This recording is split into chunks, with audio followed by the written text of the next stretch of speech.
you want it or security how or it is security codes or but complete card information with anyone.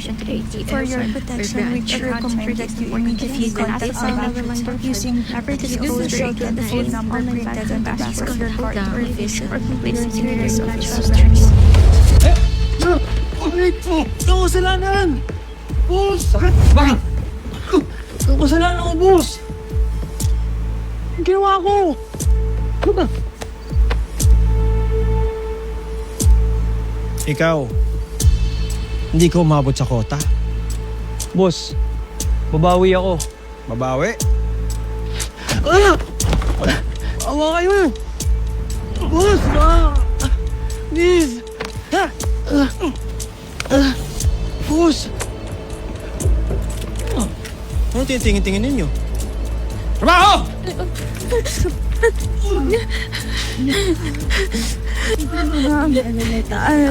Good afternoon, sir. This is your Bramford department. Sir, ma'am, I want to impersonate. Nakita niyo na, kapag hindi natin naabot yung kota, parusa.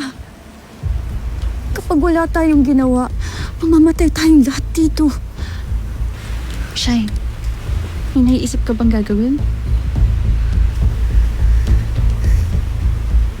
Tumakas tayo. Huh?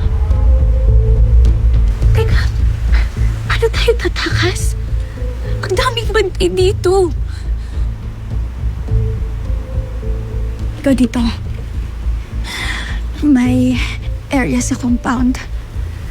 Naiisa lang yun ang babantay tuwing madaling araw. Iisa lang yun. Apat naman tayo eh. Kaya natin yun. Kaya ba ko dyan? Tayo niya. Karen. Kayo. Sige.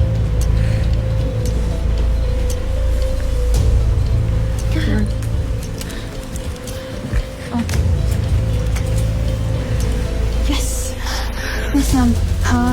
I forgot to continue. I rejected only to notify you of Official mobile application or verified website.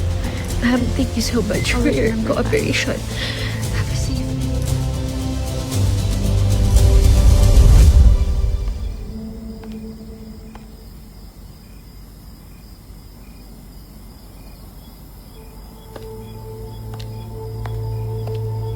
Hey, Han.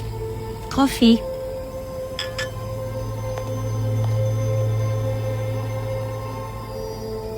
Parang tahimik ka since dinner.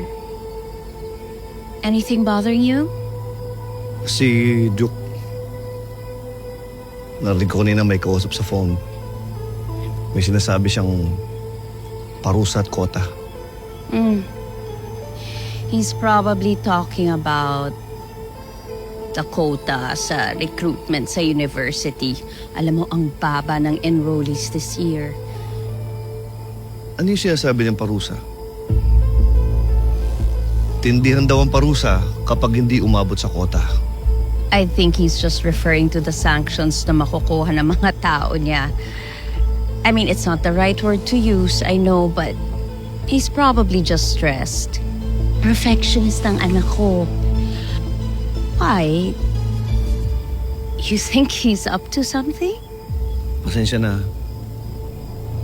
Di naman sa pinagduda ko si Duke.